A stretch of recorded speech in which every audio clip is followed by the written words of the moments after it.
Recently, a friend of mine asked me about how I ended up getting into FranNet because she says, "You're always so happy when you talk about what you do." And so I told her my story. So today I'm going to tell you mine.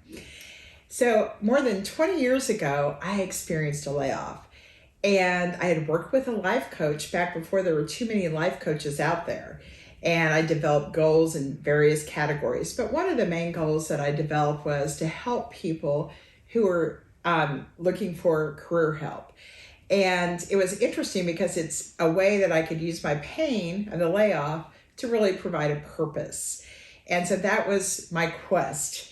And so, but then life just got in the way. I ended up getting 3 job offers for my next job, taking the best one, adopted another kid, and no time. So then let's look into 2013.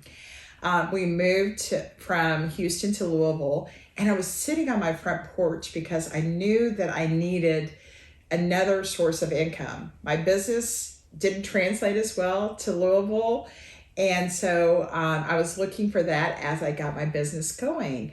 And so I was on the porch praying to God, looking at beautiful horse country, and all of a sudden pop up on LinkedIn is an ad, or actually a post for a position at FranNet. I'm like, okay, well, let me check this out.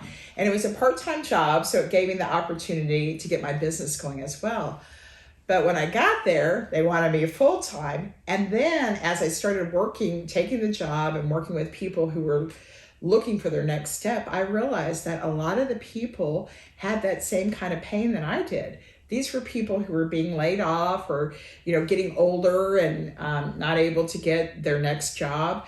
There were people who had been early retired, women who were trying to get back into the workforce after caring for a child, and even people who were setting their goals for the future. They had goals for, I want to own a business by the time I'm 30, 40, 50, that kind of thing.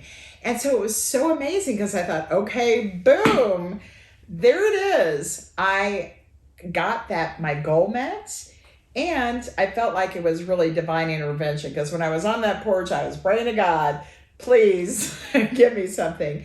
And so that was really how I got started with FranNet. So when we moved to Michigan, I knew that I needed to look up Mark Corey, who's the franchise owner, has been for 20 years here.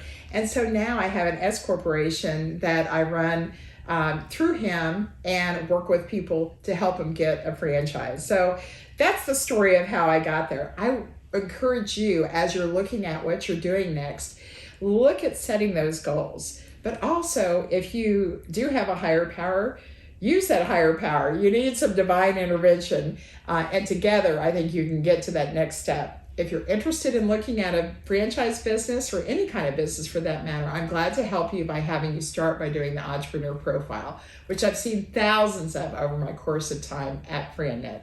Thanks so much.